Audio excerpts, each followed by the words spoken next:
আসসালামু আলাইকুম প্রিয় দর্শক, চ্যানেল আই সংবাদ এখন স্টুডিও থেকে আপনাদের শুভেচ্ছা সহ স্বাগত জানাচ্ছি। আর সংবাদের পুরোটা জুড়েই আপনাদের সঙ্গে থাকব আমি সাইদুর রহমান। আশা করছি আপনারা আমাদের সঙ্গে থাকবেন। এখন সবার আগে শুনুন যথারীতি আটা, ময়দা, সুজি সংবাদ শিরোনাম। ত্রয়োদশ জাতীয় সংসদ নির্বাচন ও গণভোট 12 ফেব্রুয়ারি উৎসবমুখর পরিবেশে নিঃশঙ্ক চিত্তে সবাইকে ভোট দিতে সিইসির আহ্বান। সংসদ নির্বাচন ও গণভোটের তফসিল ঘোষণায় ইসিকে প্রধান উপদেষ্টার শুভেচ্ছা। দেশ গণতান্ত্রিক অভিযাত্রায় গুরুত্বপূর্ণ মাইল ফলক অতিক্রম করল মন্তব্য। সিইসি তফসিল ঘোষণা করায় স্বাগত জানিয়েছে বিএনপি, জামাত ও এনসিপি। সব সংকটের অবসান ঘটিয়ে নিরপেক্ষ ও গ্রহণযোগ্য নির্বাচন হবে প্রত্যাশা।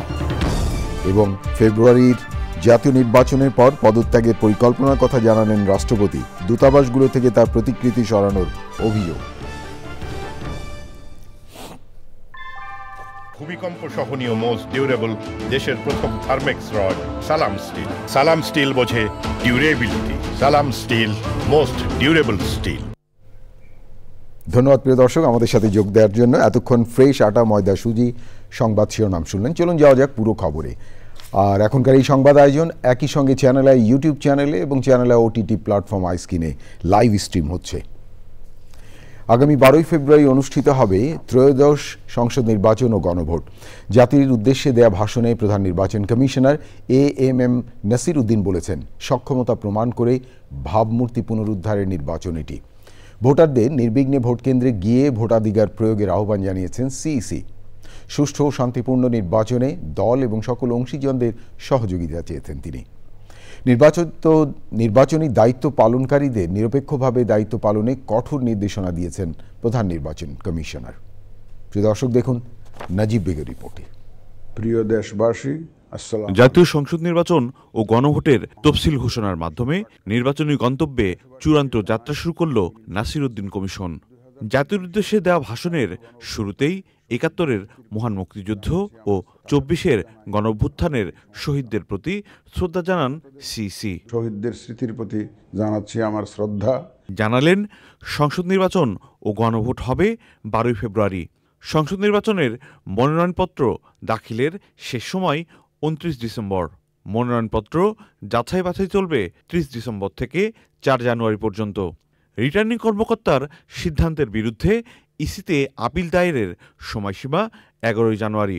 আপিল নিষ্পত্তি করা হবে ১২ জানুয়ারি থেকে ১৮ জানুয়ারি পর্যন্ত। প্রার্থিতা প্রত্যাহারের শেষ তারিখ ২০ জানুয়ারি। প্রার্থীদের প্রতীক বরাদ্দ করা হবে ২১ জানুয়ারি। ভোটে প্রচার প্রচারণা করা যাবে ২২ জানুয়ারি থেকে ১০ ফেব্রুয়ারি সকাল ৭:৩০ পর্যন্ত। আগামী ২০২৬ সালের ফেব্রুয়ারি মাসের ১২ তারিখ রোজ বৃহস্পতিবার ৩০০ আসনে ত্রয়োদশ জাতীয় সংসদ সাধারণ নির্বাচন এবং একই সাথে জুলাই জাতীয় সনদ সংবিধান সংস্কার বাস্তবায়ন আদেশ ২০২৫-এর উপর গণভোট অনুষ্ঠিত হবে। গ্রহণযোগ্য নির্বাচনে সংশ্লিষ্ট অংশীজনদের সহযোগিতা চান সিইসি। বলেন, অতীতের নির্বাচন নষ্ট করেছে দেশের ভাবমূর্তি। দুঃখজনক হলেও সত্য যে মানসম্মত নির্বাচনের অনুপস্থিতি প্রায়শই আমাদের ঐতিহ্য এবং সামষ্টিক প্রত্যাশাকে ম্লান করেছে। আসুন আমরা আচরণবিধি মেনে একটি শান্তিপূর্ণ ও উৎসবমুখর নির্বাচন নিশ্চিত করি। শান্তিপূর্ণ সহাবস্থান এবং পারস্পরিক শ্রদ্ধা নিশ্চিত করে ভোটারদের বিশ্বাস ও আস্থা অর্জনই হোক আপনাদের লক্ষ্য। যে কোনো মূল্যে প্রশ্নমুক্ত নির্বাচন করার কথা আবারও ব্যক্ত করে নির্ভয়ে ভোটকেন্দ্রে আসতে ভোটারদের প্রতি আহ্বান জানান সিইসি। এই নির্বাচন হচ্ছে সক্ষমতা প্রমাণ করে ভাবমূর্তি পুনরুদ্ধারের অনন্য সুযোগ। যে কোনো ভয়ভীতি, প্রলোভন, প্রবঞ্চনা এবং সীমাবদ্ধতার ঊর্ধ্বে উঠে নিঃসংকোচে আপনাদের ভোটাধিকার প্রয়োগ করুন।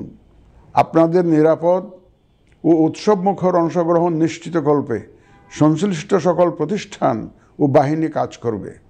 দায়িত্ব পালনে অনিয়ম করলে কিংবা সুষ্ঠু নির্বাচনের পথে কেউ বাধা হলে ছাড় না দেওয়ার হুঁশিয়ারি দিয়েছেন সিইসি। আমাদের অঙ্গীকার হচ্ছে একটি সুষ্ঠু ও সুন্দর নির্বাচন অনুষ্ঠান। অতীতে কোনো ধরনের নির্বাচন করার অভিজ্ঞতা না থাকলেও একই দিনে সংসদ নির্বাচন ও গণভোটের চ্যালেঞ্জের সামনে নাসিরউদ্দিন কমিশন। আইনশৃঙ্খলা পরিস্থিতি নিয়ন্ত্রণের পাশাপাশি ভোটারদের আস্থা ফিরিয়ে ভোট কেন্দ্রে আনাও একটি বড় চ্যালেঞ্জ বলে মনে করছেন সংশ্লিষ্টরা। সব কিছুকে ছাপিয়ে রাজনৈতিক দলসহ সকল অংশীজনদের কাছে একটি গ্রহণযোগ্য ও স্বচ্ছ নির্বাচন করা যে সহজ হবে না সেটি নিশ্চিত করে বলাই যায়। নাজিব বেগ, চ্যানেল আই, ঢাকা। ত্রয়োদশ জাতীয় সংসদ নির্বাচন এবং গণভোটের তফসিল ঘোষণা করায় নির্বাচন কমিশনকে আন্তরিক শুভেচ্ছা এবং অভিনন্দন জানিয়েছেন প্রধান উপদেষ্টা প্রফেসর মোহাম্মদ ইউনূস। এক শুভেচ্ছা বার্তায় তিনি বলেন, এই তফসিল ঘোষণার মধ্য দিয়ে বাংলাদেশে গণতান্ত্রিক অভিযাত্রা একটি গুরুত্বপূর্ণ মাইল ফলক অতিক্রম করল। নির্বাচন কমিশন তাদের সাংবিধানিক দায়িত্ব পালন করবে স্বাধীনভাবে, নিরপেক্ষভাবে এবং সর্বোচ্চ পেশাদারিত্বের সঙ্গে। নির্বাচন ও গণভোটকে উৎসবমুখর, অংশগ্রহণমূলক এবং সম্পূর্ণ সুষ্ঠুভাবে সম্পন্ন করার লক্ষ্যে অন্তর্বর্তীকালীন সরকার নির্বাচনকে সব ধরনের সহযোগিতা প্রদান করবে।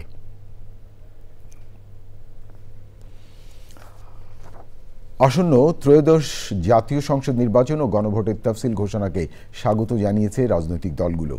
নির্বাচনের তফসিল ঘোষণাকে দেশের রাজনীতির নতুন অধ্যায় বলে আখ্যায়িত করেছেন বিএনপির মহাসচিব মির্জা ফখরুল ইসলাম আলমগীর। তফসিলকে স্বাগত জানিয়েছে বাংলাদেশ জামায়াতে ইসলামী। দলটি বলেছে, নির্বাচন নিয়ে অনিশ্চয়তা থাকলে সেটা কেটে যাবে। ঘোষিত তফসিলকে স্বাগত জানালেও সুষ্ঠু ও নিরপেক্ষ ভোটের আয়োজনে ঘাটতি রয়েছে বলে মনে করে জাতীয় নাগরিক পার্টি এনসিপি। নির্বাচন যে তফসিল ঘোষণা হয়েছে তাতে আমরা মোটামুটিভাবে সন্তুষ্ট। আমি মনে করি যে বাংলাদেশের রাজনৈতিক ইতিহাসে নিঃসন্দেহে একটি অত্যন্ত বড় উল্লেখযোগ্য একটা ঘটনা। আমাদের প্রত্যাশা যে নির্বাচন কমিশন একেবারে নিরপেক্ষভাবে, সুষ্ঠুভাবে, অবাধ এবং একটা গ্রহণযোগ্য নির্বাচন অনুষ্ঠান করবে। এই ঘোষণাকে আমরা স্বাগত জানাচ্ছি। জাতীয় সংসদ নির্বাচন নিয়ে কোনো অনিশ্চয়তা থাকলে সেটা কেটে যাবে ইনশাআল্লাহ। এবং এর পাশাপাশি আমরা এটাও বলতে চাই যে জাতীয় সংসদ নির্বাচনকে সুষ্ঠু, সুন্দর এবং নিরপেক্ষ করার জন্যে অনেকগুলো গুরু দায়িত্ব নির্বাচন কমিশনকে পালন করতে হবে। বিশেষ করে সবগুলো রাজনৈতিক দলের জন্য লেভেল প্লেইং ফিল্ডকে নিশ্চিত করা, অবৈধ অস্ত্র উদ্ধার করা। দেশবাসীকে আমরা আহ্বান জানাচ্ছি, আমরা আহ্বান জানাতেই থাকব যে গণভোটে যাতে সংস্কারের যে প্রস্তাবগুলো যাতে ভোটটা জয়যুক্ত হয়। আজকে সরকার এবং নির্বাচন কমিশনকে ধন্যবাদ এবং স্বাগত জানাচ্ছি যে তারা ইলেকশনের তফসিল ঘোষণা করেছে। আগামী 12ই ফেব্রুয়ারিতে বাংলাদেশ একটি সুন্দর নির্বাচন দেখতে যাচ্ছে। আমরা একটি কথা বলবো, সরকার এবং নির্বাচন কমিশনের নির্বাচন নিয়ে সদিচ্ছা রয়েছে, কিন্তু নিরপেক্ষতা এবং সক্ষমতার অভাব রয়েছে। প্রিয় দর্শক, এবারে অন্যান্য খবর। ফেব্রুয়ারি সংসদ নির্বাচনের পর নিজের পদ থেকে সরে যেতে চান রাষ্ট্রপতি মোহাম্মদ শাহাবুদ্দিন। বৃহস্পতিবার বার্তা সংস্থা রয়টার্সকে এই পরিকল্পনার কথা জানিয়েছেন তিনি। রয়টার্সের প্রতিবেদনে বলা হয়, রাষ্ট্রপতি বিদায় নিতে আগ্রহী, তিনি এখান থেকে চলে যেতে চান। রয়টার্সকে হোয়াটসঅ্যাপে সাক্ষাৎকারে রাষ্ট্রপতি আরও বলেন, দূতাবাসগুলো থেকে তার প্রতিকৃতি সরানো হয়েছে, এতে তিনি অপমানিত বোধ করেছেন। তবে নির্বাচন না হওয়া পর্যন্ত তিনি দায়িত্ব পালন করবেন। সাংবিধানিকভাবে রাষ্ট্রপতি হিসেবে দায়িত্ব রয়েছে বলেই তিনি এই অবস্থানে আছেন। আমার হাতে আরও খবর আছে প্রিয় দর্শক, দেখতে থাকুন চ্যানেল আই সংবাদ। এবারে বিরতি, আর বিরতির পর যা দেখতে পাবেন। বিরতির পর ফিরে এলাম, আমি সাইদুর রহমান। ধন্যবাদ প্রিয় দর্শক আবারও চ্যানেল আই সংবাদে যোগ দেওয়ার জন্য। এবারে আমিন জুয়েলার্স আন্তর্জাতিক সংবাদ।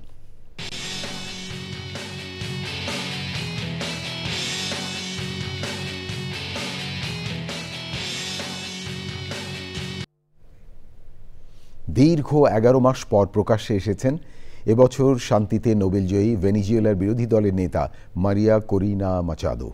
বুধবার রাতে নরওয়ের অসলোতে পৌঁছান তিনি। আজ সেখানে এক সংবাদ সম্মেলন করেন এই নোবেলজয়ী।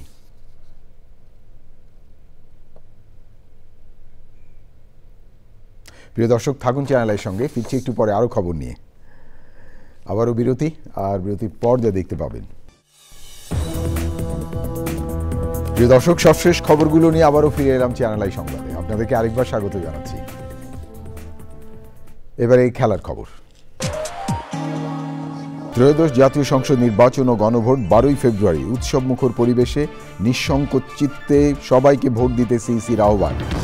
সংসদ নির্বাচন ও গণভোটের তফসিল ঘোষণা, ইসিকে প্রধান উপদেষ্টার শুভেচ্ছা। দেশ গণতান্ত্রিক অভিযাত্রায় গুরুত্বপূর্ণ মাইলফলক অতিক্রম করল মন্তব্য।